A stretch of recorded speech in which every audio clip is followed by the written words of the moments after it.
guys, Ash Lane here coming at you today with a level 5 Valkyrie Queen Walk guide. So level 5 Valkyries, I finally have mine unlocked and I am absolutely loving them. Let's get right into the strategy basics. So it's a very, very powerful strategy due to the new Valkyrie mechanic. Obviously the new level, hit points, and DPS does help as well, but there's going to be 3 episodes in a row on my channel dealing with these Valkyries. The first episode today is going to be Queen Walk into the level 5 Valkyrie attack, Mass Valkyrie attack. Then tomorrow we'll have an episode on Town Hall 9 GoVaWi attacks and Mass Valk attacks. And then on Saturday we will have an episode outlining just straight up Mass Valk attacks using 20 or more Valkyries. So let's hop into the Queen Walk guide here. So the importance of the funnel is obviously so important no matter what type of attack you're using, especially any kind of Valkyrie attack, because if your Valkyries go around the base, more often than not you're not going to be able to pull off that 3rd star or even the 2nd star if things go horribly wrong. Now, a lot of people ask, what about Queen Walks? They seem like they're a little bit trickier now post-update. Well, you know what? You are right. It is a little bit trickier, and that's primarily because of the expos. The expos do a lot more damage now, so once 1 or especially 2 locks onto your queen, you're going to have that rage spell or her ability ready, and now that there's 4 expos instead of 3 that you're going against, obviously that factors in. There's more expos to deal with. So, rage versus heal spell. A lot of people ask which one is better on Valkyrie attacks, and it's weird. Valkyries are one of those troops that actually benefits really, really strongly from both of the spells. So you can choose which one you'd prefer, but for Town Hall 10 and 11, which we're covering today, I kind of prefer rage spells because they're absolutely unbelievably powerful under rage. Now, even more powerful than witches? Absolutely. After this update, you've seen a huge witch nerf in terms of their skeleton hit points and in terms of not triggering the bombs anymore, to the point where we're just using Valkyries in the place that witches used to be on a lot of these attacks. You'll come to see. So yes, Valkyries much better than witches, and we're using them the same way in terms of having Mass Valk attacks on the back end of a Queen Walk.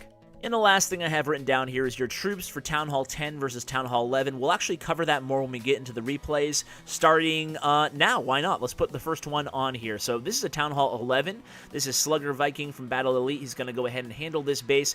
Kind of a popular-ish type base design, a little bit different, but you can see that in the center, there's a lot of defensive concentration. The Eagle Artillery is a little bit off to the west, but everything else, the Expos and the Inferno Towers and the Grand Warden and a bunch of splash damage, 4 of the Wizard Towers, all in the center of the base, so he opts to only bring 1 Golem. Now, there is a difference between Town Hall 10 and Town Hall 11, whereas at Town Hall 11, I wouldn't hesitate bringing 2 or even 3 Golems. Town Hall 11, I would cap it at only 2 Golems. In this example, there's only 1 Golem in the Clan Castle. So where you're starting your Queen Walk? Well, if there is a very vulnerable, accessible Eagle Artillery, you always want to start your Queen Walk, or at least end your Queen Walk, into an area where she's going to be able to take out that Eagle Artillery, if at all possible. It's not necessary, but it certainly will help things a lot, mainly because the Valkyries love to cluster together, especially when they get into the base. They kind of stick together, so if they get targeted by the Eagle Artillery when they're clumped together, you could be in trouble.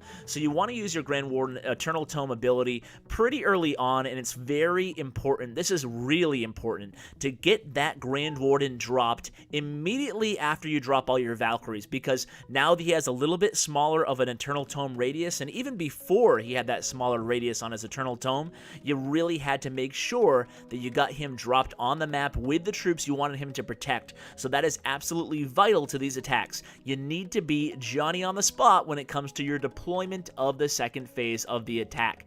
Now you can see here things went very well for Slugger Viking. He's actually going to pull off this 3-star, and one of the reasons that this Mass Valk attack is more effective than the Mass Witch attack, obviously aside from all the nerfs and the buffs and stuff, is that it goes faster. It's a faster moving attack, and now, let's face it, we don't have that extra 30 seconds. Honestly, I kind of wish we did personally at Town Hall 10 and 11, but who knows if they're ever going to address that or add it or change it. So we have to deal with what we've been given right now, and Mass Valk attacks, they move very, very fast. They're like crazy berserkers, so we definitely want to go ahead and take advantage of their speed, using them to 3-star like Slugger did here. Now let's go ahead and move on to the next replay. So on the next replay here, we have Emok from Battle Elite, and he's going to absolutely decimate this base. Now, when you see bases like this, where you have the Town Hall in a separate compartment with the Inferno Towers towards the top or the bottom of the base, but kind of by itself, what happens there is you end up with a large area to the south of the Town Hall that doesn't have a heavy concentration of defensive units. That should always make your head think. That should trigger one thought in your head. Should trigger, okay, I can queen walk this base, because the idea is you let your queen go on her own.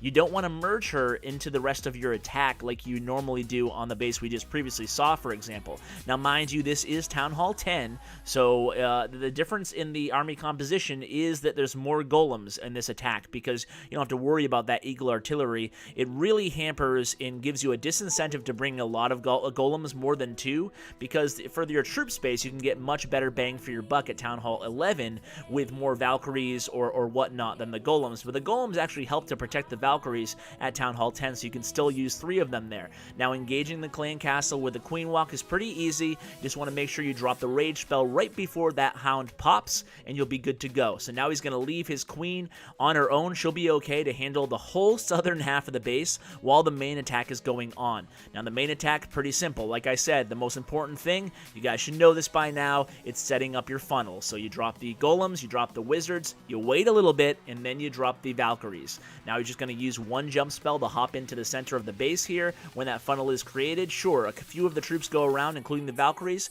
but that's okay. You're going to have to kill those units anyway, as long as a lot of your troops, the majority of troops, go to the center with the king there.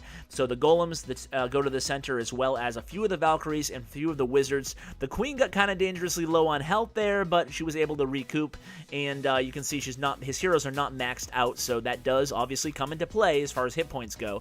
He has that second jump spell that's placed pretty nicely there, giving the troops access to the second half of the base, or I should say the western edge of the base. So things are going pretty good right now, and Emok has to know that he has this raid, this 3-star in the bag. So Town Hall 10, especially if you see these wide open layout bases, give this attack a try, a queen walk into the Valkyrie attack. And you can bring, like I said, 2 or even 3 golems at Town Hall 10 and still have success. 11 Valkyries really works well at with that specific troop composition there if you want to copy it, if you see a base like that. Now we're going to see a Town Hall 11 hitting a Town Hall 10. Now this isn't the most best upgraded base in the world, but I just want to show you one example. In tomorrow's episode or the next day, I'll show you a lot of examples of how Town Hall 10s can very easily Town Hall 11s can very easily 3-star any Town Hall 10. That will be a main focus of the Mass Valk attack. But I did want to show this variation because it does start with the queen walk. And again, Brandon's just going to position his queen so she takes out, about 25% of the base or so. And then he's going to merge the Mass Valk into where the queen ended her walk. Now, how can you tell where the queen ended her walk? Well, she got stuck on a wall. Well, actually, he had to make her go into the wall. And the reason he did that, the reason he used wall breakers there, was because when you have an air defense that is about 5 squares in from the perimeter of the base, that air defense will actually target your healers, and that can really disrupt your queen walk. So you want to always be cognizant of that. If you see an air defense around the perimeter or near the perimeter of the base where the queen won't necessarily kill it, but at the same time the air defense will be able to target your healers, you do want to bring some wall breakers and bust through one perimeter layer of wall, allowing your queen access to that air defense. Now you can see here, if you rewind a little bit, or if you just caught the end of it, Brandon used some hogs, not maxed out, not level 6 yet, but he used some hogs, and that's a really good idea. Using hogs, we're going to cover that in Saturday's episode, but using hogs with these attacks, if you're a Town Hall 11, is a really, really smart idea. What you can do is you can take advantage of making a hog lane, if you will, around the corner or the edge of a base, And what you can do is, while all the defenses are distracted, sort of like Town Hall 9 hybrid Goho attacks, you can use your kill squad or use your Valkyries as a kill squad, and then use essentially GoVaWi, same type of strategy, and sneak your hogs in on the back lane there, so avoiding the Inferno towers. So that's a good idea. We'll talk more about that in Saturday's video. You can see Aronos here is doing really great. He's starting the Queen Walk from around 9 o'clock, and because he wasn't able to take down that Eagle Artillery during the first part of his attack, kind of like Slugger did on the first replay, he's actually not going to pull out the 3-star, but instead he's going to get a really high percentage 2-star. The reason I wanted to bring this replay is because it shows you that this strategy is really, really reliable if executed correctly, and it's pretty easy to execute correctly. It's using the same fundamentals as those mass witch attacks starting out with the Queen Walk as well. So this is one of those rare-ish strategies that you can actually practice out in the wild. You can practice it in Clan War because it's so reliable for at least 2 stars that as long as you're not, totally botching the Queen Walk portion, your queen dies, or as long as you're establishing the funnel, those 2 things, you should be pretty safe for at least 2 stars. And then sometimes when you get the hang of it, if your troops move in the right direction, you'll be good for 3. So guys, I hope you enjoyed today's guide on using Queen Walk into Valkyrie attacks. Valkyries are absolutely dominating the game right now. So guys, stay tuned for more Valkyrie episodes coming at you soon. And until then, take care, guys.